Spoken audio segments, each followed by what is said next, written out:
He's just putting a bit of a swaz on it. Oh my God, it just seems to go on forever. The agronomist reckons it's the mutt's nuts. Hello everybody and welcome back to another video.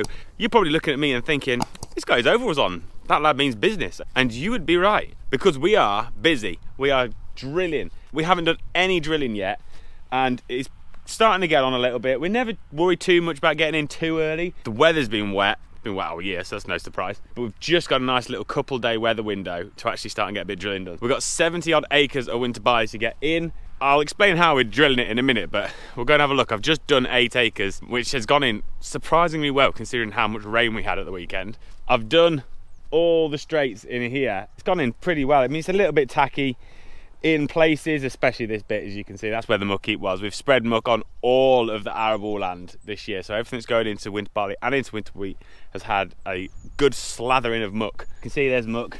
It's rotted down quite nicely, but it's gone in nice. That's as good as I can really hope it would actually go in, especially given the conditions, so I'm pretty happy with that.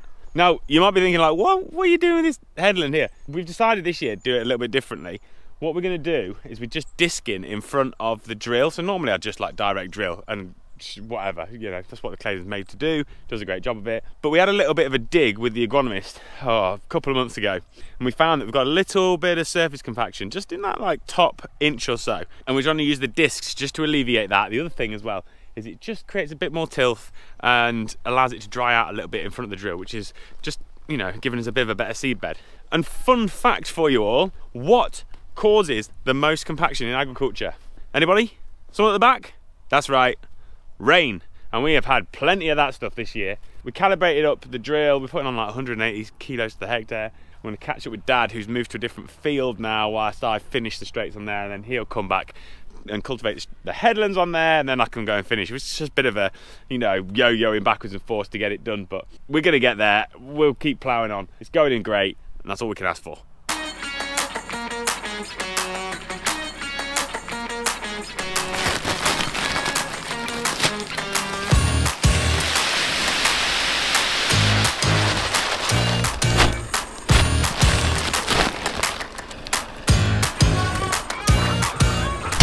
I got Dad to bring me a couple of these fencing stakes, because one thing with disking this, I've never drilled with the Claydon on some work ground before, and you start and do it and you realise how hard it is to see where you're going, because normally when we used to drill with a combi drill, we'd roll it in front. It was a doddle to see where you've been, but I'm going to need these to stab in the ground when I go and fill up with seed, because I'm never going to find my way. I don't really want to put them in the cab because it'd do my head in, so I don't really know where to put them. You know what, I'm going to lie them in the hopper. Somehow that makes sense to me. I might regret that, but we'll try it. Could do with a bit of bungee cord or something, like bungee cord a couple to the steps, I don't know. Perhaps I'll never use them again. I actually just got in the tractor now and heading down to the field, but this muck heap bottom doesn't look as bad, apart from that one puddle there, but that doesn't look like it's going to be quite as wet. We grew some fodder beet on that field where I've drilled probably 6 years ago. It was the last kind of fodder beet we ever drilled, and oh my God, did we make a mess trying to get it off. It was that wet year and it was just terrible. Made a hell of a mess. They got the harvester stuck, created all these ruts, and you can still tell now. You walk the dogs up on the top roadway and you look down into it and you can see it plain as day where they made a mess of the field. It takes a long time to put it right when you make a mess. One thing Dad is doing with his disking is he's just putting a bit of a swaz on it so that it's not running all in the same direction, because I like to tend to drill not in the same direction as I drilled last year, but I'm gonna have to wait 5 minutes while he just gets a bit more done, or else at that bottom end I'll be caught him up. So with that in mind, let's stick the drone up, shall we?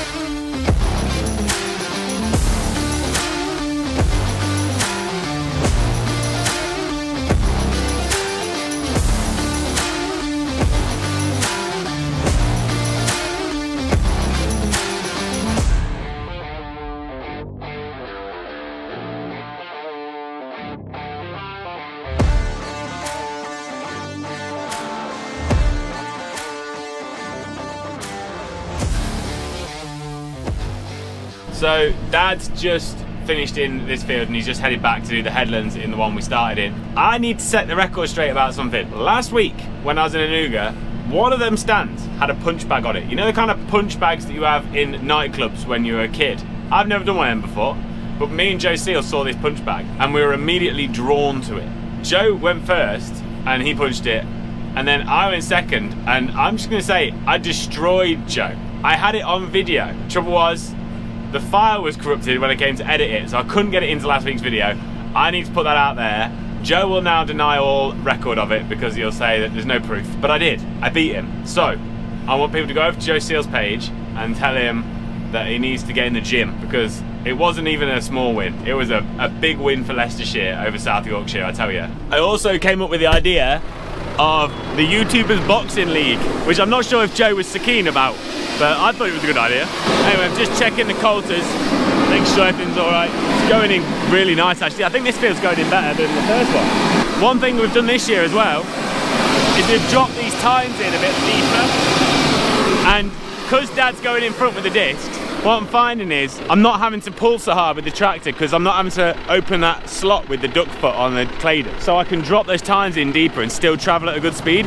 So actually I think it'll make a good bit of difference when we get in the winter. If we get some rain, it'll just help that rain drain away a little bit better. Quite pleased with it. It's drying up a bit now, the sun's coming out, which is good. We're cracking on, we're doing well. So we're in the next field now. We actually got well across this last night, so we did a lot of this in the dark, and I had to knock off just because it was getting a little bit sticky. But we've got just a little tiny bit here to do, and then the pike's just the other side of those trees. But this is the field where we did the drain. So over there is where that drain went in. You can kind of see it, but a lot of that's just because of the soil and how the soil's gone back in. But actually it was really dry, so I'm hoping that that drain's really solving a lot of issues. It's going in lovely now. I mean, look at this. I'm actually surprised how this wind is drying it. Yesterday it was really still. Today it's got a nice wind and I can actually see where I'm going. It's drying the top lovely. We're not going to roll it because I think we'll cap it because it's supposed to rain real heavy. Maybe tomorrow afternoon, maybe Thursday. I don't want to make a mess of this by capping it and not get it come up. Just like the tractor revving. I wonder what it was. The dog stood on the on the accelerator. We'll crack on with this now. Dad's still disking it in front of me. He's made a bit of headway. He'll come in a minute and just do these headlands, but I'm really pleased how this is going in. The wind blows in the right direction. We should get Winter Barley done today, which would be nice. Once we've done here, we're going to go out the back of the yard. That's on some nicer soil. I probably a little bit freer draining, so I'm kind of fingers crossed that we can really crack on when we get on there.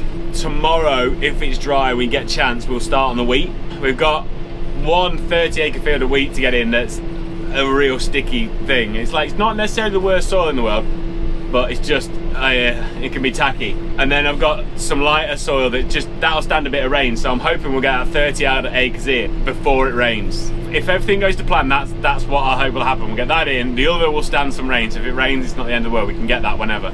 Probably should point this out too. We've drilled this a bit of a different direction, so normally we drill it that way, and this year we've drilled it that way. It's one of those weird fields where in the past, and I hated doing this, I used to moan at Dad about this all the time, where you'd kind of like split it because the gateway's in the middle and there's these trees and whatever. So we used to sort of split it and grow a crop on this half and then grow a different crop on that half. And it's ended up with a bit of a furrow down the middle from these trees to that tree in the distance. And I hate it. So I was like, you know what, if we cross it a couple of years, we'll probably just fill that furrow in. And then the other thing is that these two trees here, there used to be three. Last year, the middle tree rotted out, fell over, and we chopped that up. But they're all ash trees and they've all got ash dieback, so we've got to take them out. But one thing we have noticed, because we've drilled it the other way, is that the runs are just so much longer. I mean, they're good runs going the old way, but that way, oh my God, it just seems to go on forever. This field's like endless. I'm just gonna check the coulters, make sure they're still blowing, and then we'll get these headlands done and head to the next batch.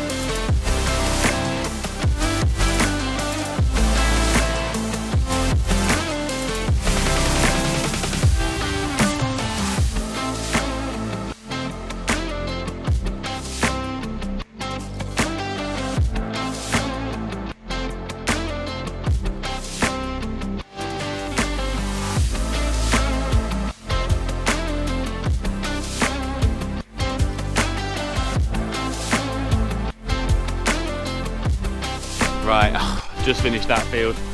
I've got 15 acres left. It is 6 o'clock. Oh, it's not going to be an early one tonight. I'm just about to swap this shoe on this point here, but that one there runs directly behind the wheel. It just wears out that little bit faster. And I've been persevering with it, but you can tell it's just a bit worn.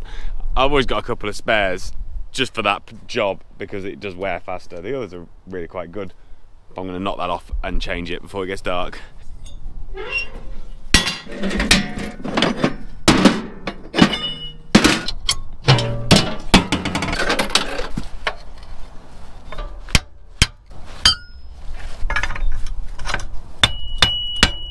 Look how much these things wear. Look at that. That's ridiculous, isn't it? To be fair, they're not wearing that much this year because Dad's going in front and just disking it up. It's not having to work anywhere near as hard. So it is making a big difference to that. And I'm traveling a little bit faster, which is quite useful as well. It'll be useful tonight when I'm sleepy. Oh, if you're wondering what variety it is, it's a new one. We sprayed off our barley last year, and they always reckon you can't re-drill it. I don't know, maybe you can. It always seems to grow as volunteers. Riddle me that. But this one is a variety called Caravelle. The agronomist reckons it's the mutt's nuts. It's new this year. We'll see. Hopefully.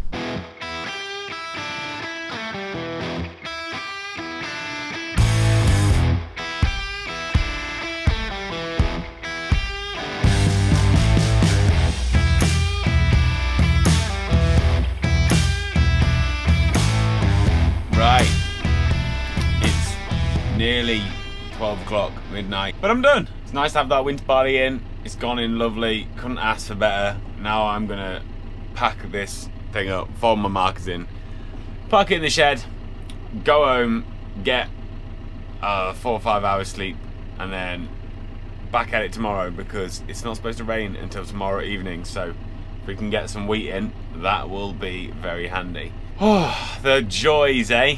Anyway, with that said, whatever you get up to this weekend, have a great one. I am hoping that I'll be done drilling. Maybe, maybe not. We'll see. Look after yourselves. See you in a bit. Ta-da!